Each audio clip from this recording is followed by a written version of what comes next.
Colegas e amigos do programa Saúde entre Amigos, estamos novamente aqui e vamos abordar um pouquinho, o Dr. Reinoldo, sobre as cirurgias mais realizadas no Brasil e vamos abordar um pouquinho sobre a prótese de mama, o implante mamário, ou como que poderia explicar para os nossos telespectadores.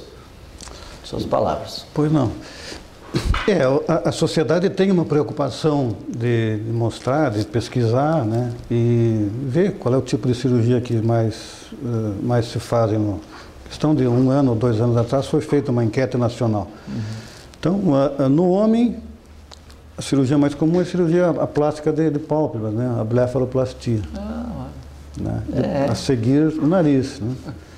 Na paciente feminina, as mulheres, a cirurgia que mais se faz é a plástica de mama, né? Tanto o silicone como a redução. Então, a cirurgia mais comum é a da mama. Na nossa região também, na nossa cidade também. Essa estatística também é comprovada, segue igual a do Brasil. A gente tem bastante cirurgia de mama aqui, bastante cirurgia de pálpebras, Importante falar sobre o homem, às vezes a gente esquece do homem, né? Nós falando aqui, mas importante essa sua colocação. O homem ele não, às vezes a estatística dele fica um pouquinho de fora, parece que a cirurgia plástica é só de mulheres, mas não, o homem também, né? Claro. Hoje há uma preocupação, né, com o rejuvenescimento, com o bem-estar, com a aparência, né? As pessoas estão vivendo mais, né? E o homem também. O homem tem umas características diferentes, né? O homem é uma pessoa um pouco mais nervosa, ele não aceita tanto, às vezes, o procedimento, né? Então, estatisticamente, às vezes, as complicações, no homem, eles acontecem mais frequentemente, exato. Ele é um paciente mais, não é tão, digamos assim, tão dócil quanto o paciente... mais delicado. Mais delicado, né? Então, na própria estatística, às vezes, tem algumas coisas, umas nuances diferentes em relação ao paciente... Isso. Feminino. E essas são as próteses femininas? Eu trouxe aqui alguma coisa para mostrar para vocês. Na realidade, Posso pegar? Sim, a prótese mamária é uma cirurgia que está muito em voga atualmente, né? Ela houve um aumento assim, considerável nos últimos anos, né? Ela se tornou um procedimento mais, digamos assim, não tão complicado, né? Hoje em dia, antigamente, as próteses a gente fazia sempre com anestesia geral.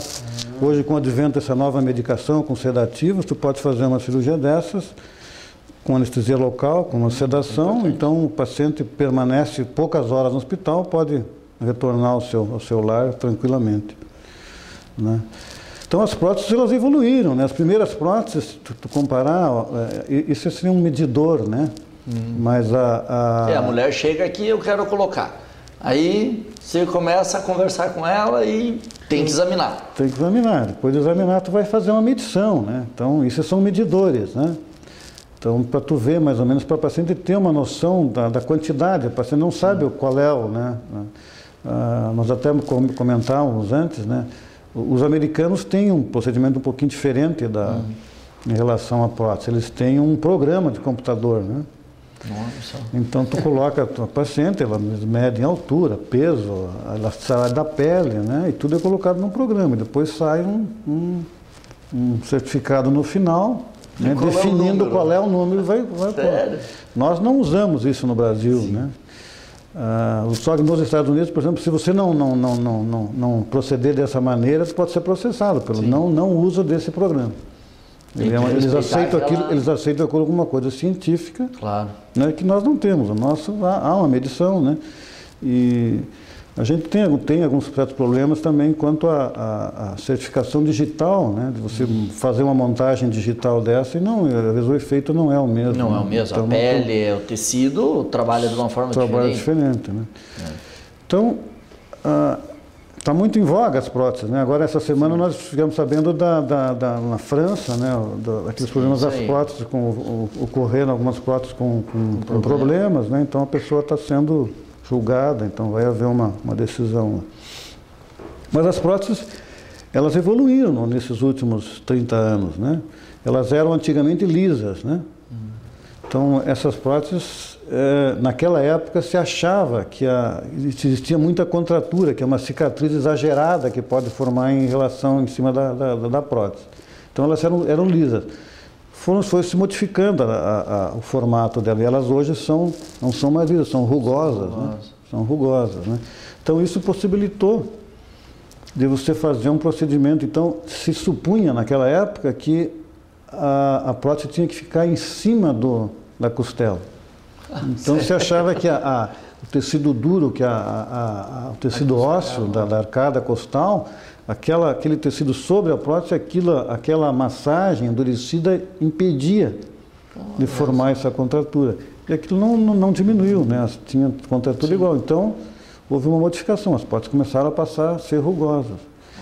Ainda existem pessoas que usam lisas, mas é uma grande minoria, não... E que vão trocando com o tempo. E vem, vamos supor, a mulher sempre quer um pouco a mais, ou não? Ela chega aqui, você sugere uma situação e... Isso nessa pesquisa da Sociedade Brasileira de Cirurgia Plástica também eles pesquisaram. Tem a média acontecendo? Exatamente. Nós estamos na década dos 300 ml. Olha só. Né? Então, isso a mídia tem função disso, né? A mídia, a televisão, né? O americanismo, porque elas têm um volume maior lá também. A mama da mulher brasileira é uma mama um pouquinho menor, mas as americanas são mamas enormes, né? Sim. Então, elas não...